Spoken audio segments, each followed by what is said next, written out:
Thank you, Catherine. Sorry, I was having a little issues there getting logged in. Um, for those who maybe are new or don't know who I am, I'm Sergeant Eric Smith. I'm in charge of the Siesta Key substation for the Sheriff's Office at Siesta Key.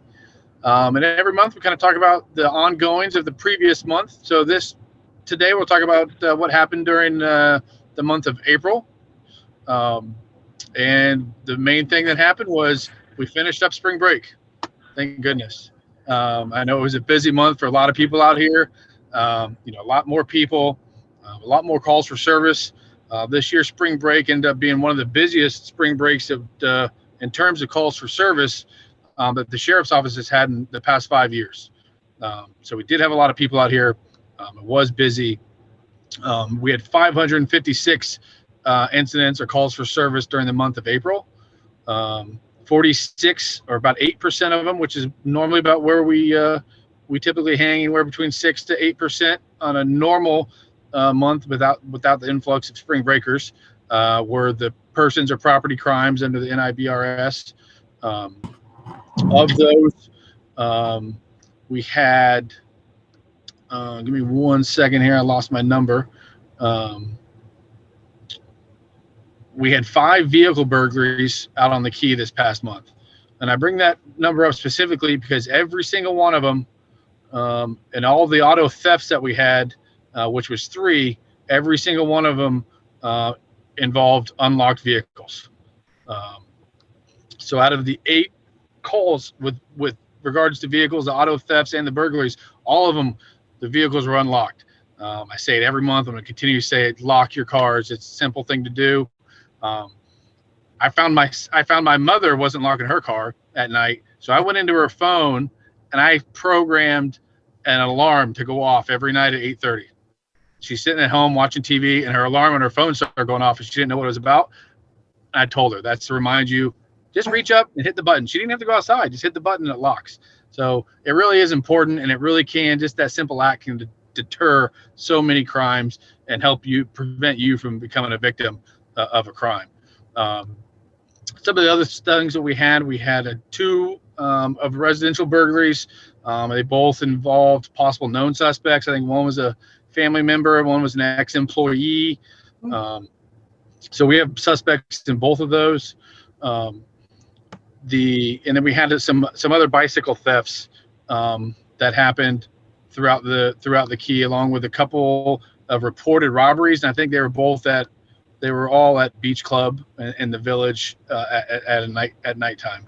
But like I said before, we had 556, I think, calls for service out there during April. It was a super busy month. March and April both were extremely busy for us. We try to prepare for these things. We make sure we have extra resources out there for spring break, and hopefully, as time goes on here in May, we'll start seeing some of this crowd get back to more of a normal pace. With that, I'll open it up. Does anybody have any questions about anything or concerns about anything else going on? Sergeant Smith? Yeah. Yes, sir. There was a car chase. We were driving down Beach Road. What was that all about? It was a couple of weeks ago. It was on Beach Road? Yeah, I mean, the car was going 70, it must have been going 70 miles an hour, right down the middle of Beach Road. I know a few weeks ago, I think it was actually in April, it might have been in March. Yeah, maybe it was more than 2. We had a group of, I think I talked about it last meeting. We had a group of juveniles mainly coming down from St. Pete area, and they have been hitting several parts of the county, but they also focus on Siesta Key and doing vehicle burglaries and stealing cars. This is the only thing I can think of. I'm thinking this might be it. They came out to Siesta Key. We caught them. They tried to run from us, and they ended up crashing. And I think we got all of them. If we didn't arrest all of them, I think we identified the majority of them from that case. But that's the only thing I could possibly think of. That's probably it. But so was the stolen car incident. Yes. Thank you. Sergeant Smith, rumor has it, or a neighbor told us that there was gunshots about a week ago. by Beach Club. Can you talk about that? Some gunshots? Yeah, so I don't know all the details off the top of my head, and I believe it's still an ongoing investigation. But yes, there were gunshots. Last weekend, in the area of Beach Club, um, right around the corner from Beach Club. I think we have several people involved already identified, and our criminal investigation section has that as an active investigation. Are they in custody, or what's the story with who was involved? I'm not sure. I don't know if we've made any arrests on it. I don't know all the details about it right now. I can definitely look into it and see what kind of information we can get out to you guys. But I don't have all the details about that right now. Okay, Jan, you're next. Yeah, Sergeant Smith, I was wondering if you have a category for how you record phone calls about the hotel houses. And those are going to be calls that are either going to be noise complaints, they're going to be multiple residents, things like that. But how do you categorize those calls in such a way that we can start keeping records about how many calls are made on these hotel houses? Yeah, so we don't necessarily have a category for the type of residence or the type of building we're going to. We categorize our calls for service based on the type of call for service. So if it is a noise disturbance, it would be categorized as that. We also, obviously the who, what, when, where, and why are basically always recorded. The date, the time, the location, who went out there. Those things are always going to be recorded in our computer system. And then it goes by the type of call that it was. Was it a noise disturbance? Is it a fight? Is it, whatever the case may be, whatever that call comes out as, or whatever that deputy feels they need to update that call to, is how it gets categorized with us. Well, I recently attended the presentation at the city council, not our county, but the city, where they had the major meetings about the hotel houses on Lido Key. And one of the things that became very obvious in that council meeting was the council members need some type of data on which they're going to act or not act. And as residents, we're wondering, how do we make it more clear? How do we gather data in such a way that it will be meaningful to our council members when this becomes an issue for them? So yeah, no, and that makes perfect sense. The only thing I could possibly recommend if you're trying to get that information from us is if you're able to identify the locations you're talking about that are hotel houses, you're able to identify them and have those addresses and know their physical addresses, you can then submit a public records request to the sheriff's office for the calls to those addresses, and we can provide you all that information. Okay, that's helpful. Thank you.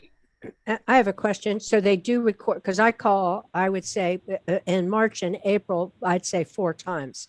Now, the likelihood, they also indicated when I called that they wouldn't be out there right away, but they would come and I could meet them. But by the time they got here, the people were already gone. They'd already left because I had made such a fuss about it. So he couldn't do anything. My point here is the fact that, again, the idea of keeping a record. So when I call, I always give an address. So I can then come back at the end of the month and ask for that address and see how many calls were made for it. Right? Yes, ma'am. Okay. And so anytime anybody calls 911, anytime we respond to anything, those type of things are always going to be recorded because they are public record. Like I said, the time, the date, the address, and things like that. You could even go back and if you gave your name and phone number, you can go back and search your phone number and say, hey, I want to know how many times I've called, and we can have that information for you as well. All right. Thank you. I joined a little bit late. I wanted to chime in. I live on Venice Lane, Jim Dragatsis. I had a question. I have one of the hotels next to my property, and I was wondering what the guidelines are on parking on lawns and on streets and overnight parking. The guy next door, he rents it out weekly, and there's probably sometimes 6 cars in the driveway, and they have to park on the lawn because there's so many cars, and then they're renting golf carts and boats. And it's, they're parking on the street. So, does the county sheriff come by and patrol at all and ticket for any of this activity? Yeah, we definitely should. So, certain areas have different restrictions when it comes to parking, and I'll just bring up like the Miramar district, for instance. It's permit parking only, and they have down at the end of Beach Road, there's the prohibition on parking there. So different areas have different restrictions on who can park where and where you can park, period. So if they're parking on their own private property, unless there is usually some sort of homeowners association rule against it, or the SKA has a rule against it. Those aren't necessarily laws that we can enforce unless there's a county ordinance against it, or unless it's against the Florida state statute. Those are things like parking in the middle of the road. If there's a county sign or a state mandated sign there that says no parking, they're in violation of. If they're blocking the sidewalk, those are things that we can enforce. We can't necessarily just enforce someone parking in their grass. But yeah, if you have an issue about it, or if there is a problem, by all means, give us a call. If you don't see one of us, or wave us down, and we can get over there and check it out when it's going on. All right. Thank you. This is Victoria, and I also, like James, live next to one of these homes. I'm going to address this later, but I just wanted to ask you, they have one of those golf cart rentals. It's not the owner's golf cart. It's a rental. And I've seen multiple people hanging off of these golf carts. It looks dangerous, and I suspect that if they got pulled over, if they were noticeable on Midnight Pass Road, you would pull them over. But what can we do about them riding up and down the streets of our neighborhoods, our single family home neighborhoods, on these golf carts? Is that something we can call you about, or no? If they're following the law, there's really not a whole lot we can do. The golf carts, as long as they're in registered vehicles and they're on the proper roadways that allow for the low speed vehicles, they're allowed to drive up and down public roadways. But there's not a whole lot we can do about that. If they're doing something dangerous or reckless, or you feel like someone's in danger, then by all means call us and we'll come out, because I know exactly what you're talking about. I've seen people act like that before, and we have stopped them and let them know that just because it's a golf cart doesn't mean you can act crazy on it. You still have to treat it like it's a motor vehicle. Thank you, sir. Sergeant Smith. Yes, sir. This is Glenn Marino on Featherbed Lane, and my wife and I occasionally take a walk down Ocean Boulevard and want to know, are we enforcing the transporting, the taking of alcoholic beverages from one bar to another on public sidewalks? I can't tell you the number of people that we've stopped telling them it's illegal for them to be walking down the street with alcoholic beverages. Rather than being confrontational, because you're talking from a sober person to someone who might be less than sober, we mentioned it to the police when they're on duty there. But it's kind of like we're not enforcing the law. We tell them, they say, yeah, we'll take a look at it. But we see them walking right past the police car with alcoholic beverages. And I just think it makes it an unsafe environment for them to be walking up and down the streets. Are we enforcing that? Are they looking for that, during the spring break, when activity is going up and down Ocean Boulevard? Yeah, it's something that we're aware of, and it's something we try to enforce the best we can. I'm glad you brought that up. I just spoke with Lisa Cece about this exact topic last week. And for those who don't know, I think she's the special districts coordinator for the county, and she does a lot with the village and the Miramar district out on the Key. And we actually just spoke about this exact topic. I'm right in the middle of trying to, again, do some due diligence and make sure and look up. It's a county ordinance for us that you're not allowed to have an open alcoholic container on a public right of way.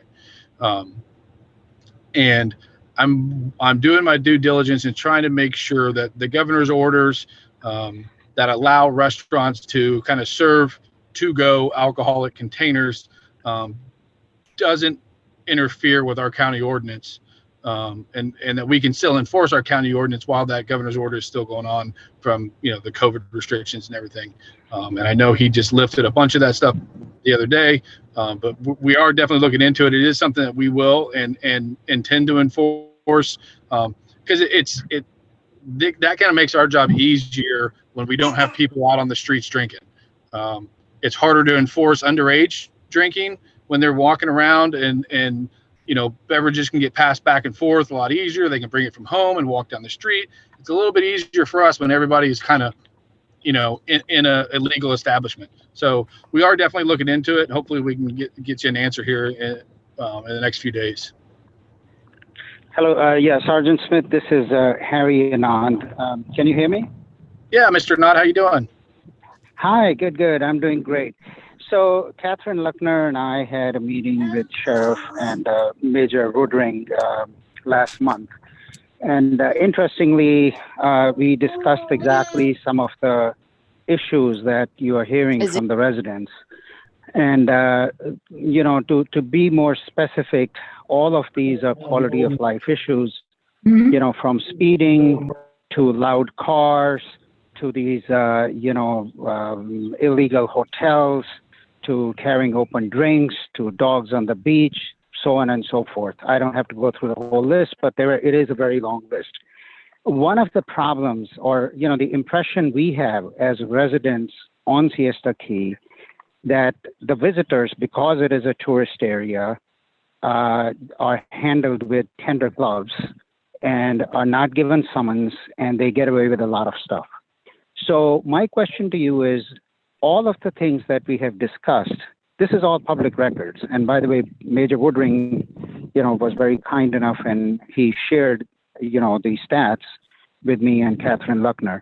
Why can't you, at every one of the Siesta Key Association meetings, because that's our only, platform at this point, who knows what the future will bring, why can't you bring stats with you showing us how many speeding tickets were given, how many other violation tickets were given during a certain month? I mean, there should not be, I respectfully say that I hear a lot of times you hear these things, but then there's no answer to it. So why should we have to, make a freedom of information request? Why can't you make that a standard practice that at these meetings you bring with you the stats? So at least we know how many speeding tickets were given. I mean, if the answer is none, then you know what? Then there's something wrong with that picture, because obviously these violations are taking place on Siesta Key. No, I definitely can. If that's what you would like, I can definitely bring speeding ticket stats. I have. What other stats would you like? I have plenty of stats that I can go through. Perhaps we should take this offline, Harry. If you and Catherine spoke, perhaps you can get a list so we can pass to Sergeant Smith so he'll have it as to what we would like to see. Yeah, sure. I would leave this in Catherine's lap. I think she's also very much up to date on it. But I would say any and all violations, because what it would do is at least it would either address these concerns or put the residents' mind at peace or at ease to say, hey, they are actually issuing violations instead of just guessing whether they are or they are not. Yeah, that's a good idea. So what we'll do is ask Catherine to put a list together of what we want. But Harry, I would suggest that you look at it too, to make sure we haven't missed anything. Okay. I'll be glad to help. All right, Sergeant Smith, that should help. That should help. Yeah, right? yeah, and I will, Catherine, I'll send you an email now. Like, I get a list every month of every call that we go to, basically. And if you want to see what those are, I don't talk about. There's 556 calls we went to this past month. So, I don't necessarily bring every single one of them up in our meetings like this. I want to open it up for questions and things like that. But I can start sending that to you, Catherine, if you want to add that to the presentation. They're all listed on there for every single call we go to. And get me a list with what other stats you would like in addition to that. And by all means, yeah, we can bring it. Great. Thank you. Good. Thank you so much. Thank there you. was one other Is there question. an update on the electric bikes you can share with us? Oh, that's what I was going to ask. Go ahead, Mike. Go ahead. Is there an update on the electric motorized bicycles? Yes, there is. I was actually going to call you today, Mike. I got a little busy with some other stuff, because I've still, from you and from a couple other residents as well, been getting informed that they're still coming out Yes, sir. and using the bikes in an electric fashion, not in a human powered pedal fashion. Is that correct? Correct. Okay. I'm at I 5. I'm between beach access 9 and 10. So I see it every evening going to the north end and coming back. And they're not at 14 or 15 as much now. They're smaller numbers, but they're still riding the bikes with their lights on at fast speeds. Yeah. So to answer the question in a public forum like this, I don't want to get too much into things that are going to happen or could possibly happen. But yes, it will be addressed. We are working on it. I know it's a little slower than what everybody wants, but I promise you, there will be a resolution. Thank you. Thank you. Can't ask for any more than that. Thank you very much. Anyone else? Okay. I have Catherine. one quick last question. Sure, If I could. James. It seems like there's been a rash of burglaries in our neighborhood recently around the area. Can you also provide that when you're providing the other information, percentage of increase year over year, or on just what the burglars and things, the increase it looks like? Because it just seems lately like we've seen a lot. Yeah, definitely I can. We just did that for, I think, the Siesta Key Condo Association. Year to year, I think this was a couple months ago, but I can get you an updated one and we can add that as well. I assume you're aware that it seems like it has increased in the last few months. I don't know if you've noticed that or you've been addressing that at all. Yeah, no, it does get addressed. We have addressed it. Like a couple of the things that have happened last month, we had like 4 or 5 that happened that were all the same suspect. One guy just kind of walked around and did it, and then we had another 3 or 4 that were related to that group from St. Pete that was coming down. And I don't know for sure, but I feel like it's spring break. There's a large number of people coming. Other people take advantage of that. So they use the large crowds and the busy time of year to try to take advantage of people being preoccupied with other things, a bunch of renters, visitors be in the area, maybe not know what's going on. They feel like they can find easy targets. And they identify these type of areas like Siesta Key is, where they have a lot of people coming because they think they can find easy targets. Okay, thank you. Okay, ready for the next? I have one last question for the sergeant, if I can. Go ahead. Sure. With everything that you've heard, Sergeant, about whether it's the motorized vehicles, whether it's the crimes, whether it's the on-the-street drinking, what is the Sheriff's Department commitment to Siesta Key as far as putting a branch or location much closer to Siesta Key to monitor many of the items that you've heard, many of the residents talk about today? Well, I would say we're fully committed. We have an office there. Myself and 4 of the deputies are there every day of the week. So we have a substation out there. It's one of the only substations we have in the county is for Siesta Key. Are you talking about something different than that, or? No, but I'm new to the area. You haven't moved down here in October. Where's that located? So our office is at 948 Beach Road, right at the main pavilion there. So if you drive into the public beach and you look up and you see the 2-story building with the glass windows all around it, that's our office right there. It's not necessarily open to the public to come in anytime they want because we're not there all the time. We're out on the 4-wheelers or handling calls, but you can come there and one of the concession stands or the lifeguards will check to see if we're there, or you can call the non-emergency number and we'll meet you there. Great, thank you. Uh-huh. All right. Okay, so are we ready now to move on